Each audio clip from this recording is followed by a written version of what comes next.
Saat itu Rasulullah mendapatkan didikan dari Allah, padahal beliau kotanya ilmu. Rabbi zidni ilma, tambahkan kepadaku ilmu. Untuk apa?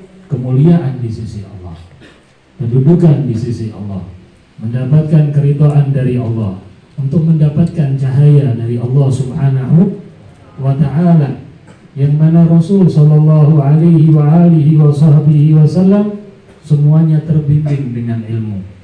Bahkan senyumnya beliau sallallahu alaihi wasallam, semua yang dilakukan oleh Nabi terbimbing dengan ilmu.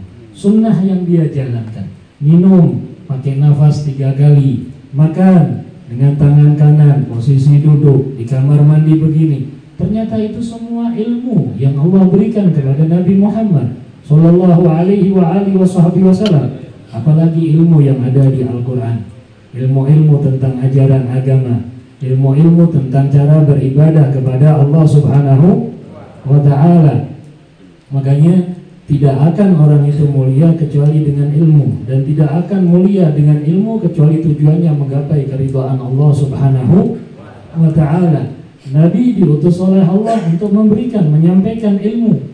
Agar apa? Tahu kita manusia, aturan dibuat oleh Allah, sehingga nanti tahu caranya sholat begini, bukan cuma berdiri, nunduk, nungging, macam-macam, bukan. Ada aturan yang dibuat sama Allah Subhanahu wa ta'ala. Ada yang diajarkan oleh Nabi Muhammad sallallahu alaihi wasallam saat mensucikan diri, saat dia membersihkan dari najis, saat dia mengambil air wudhu. Semuanya ada tuntunan yang mulia dari Nabi Muhammad sallallahu alaihi wasallam, yang kesemuanya itu adalah cahaya dari Allah Subhanahu wa ta'ala. Makanya tadi bersambung juga dengan apa yang disampaikan guru kita dari kalam Al-Habib Ali bin Muhammad Al-Habsyi. Ilmu harus ada seorang guru yang menyampaikan. Ilmu harus ada orang guru yang kita bersambung kepadanya. Ilmu kita memiliki orang yang mulia yang sanadnya bersambung sampai kepada puncak ilmu baginda Rasul Muhammad sallallahu alaihi wasallam. Alhamdulillah, di pondok ini diasuh oleh seorang yang masya Allah, beliau belajar dari kecil, sudah dari pernah di alam pondok pesantren sampai ke Hadramut, belajar dengan Sayyidina Habib Umar bin Muhammad bin Salim bin Habib bin Syekh Bakar bin Salim. Dan beliau dengan tingkah lakunya, dengan akhlaknya, dengan adabnya menunjukkan bahwa ilmu membimbingnya menggapai keridhaan Allah Subhanahu wa ta'ala. Karena ilmu bukan untuk kesombongan, ilmu bukan untuk pameran, ilmu bukan untuk sok, ilmu itu bukan cari pengikut, ilmu bukan untuk dilihat sama orang begini. Beginilah ilmu, nuntun dia kepada Allah Subhanahu wa ta'ala. Ilmu cuma untuk menghantarkan dia kepada Allah.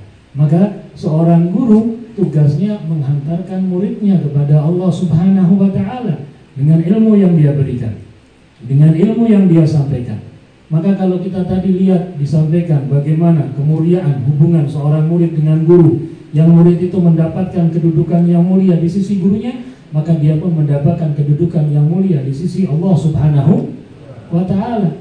Sehingga pernah diceritakan ada seorang santri yang dari muda, dewasa, sampai tua tidak pernah meninggalkan majelis gurunya. Subhanallah, tidak pernah ketinggalan. Bahkan di rumahnya ada acara, dia tinggalkan. Maaf, orang tuanya ada acara, dia lebih datang ke majelis gurunya, dan itu merupakan keridhaan yang mulia baginya. Maka akhirnya teman-temannya datang, ngomong, ya fulan, ente masya Allah, nggak ada murid yang seperti ini, nggak ada murid yang sehebat ente. Ente ini sudah, kami nggak bisa niru ente. Ente memang murid paling top. Ente hebat.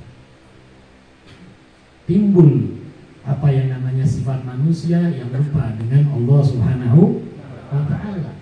Sombongan dikit, dia merasa iya karena saya cinta guru.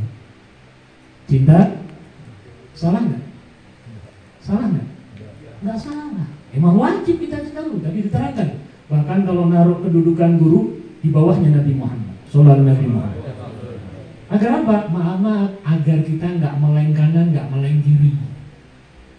Ini zaman kita sudah punya guru masih ngikut A, ngikut B, ngikut C. Akhirnya semua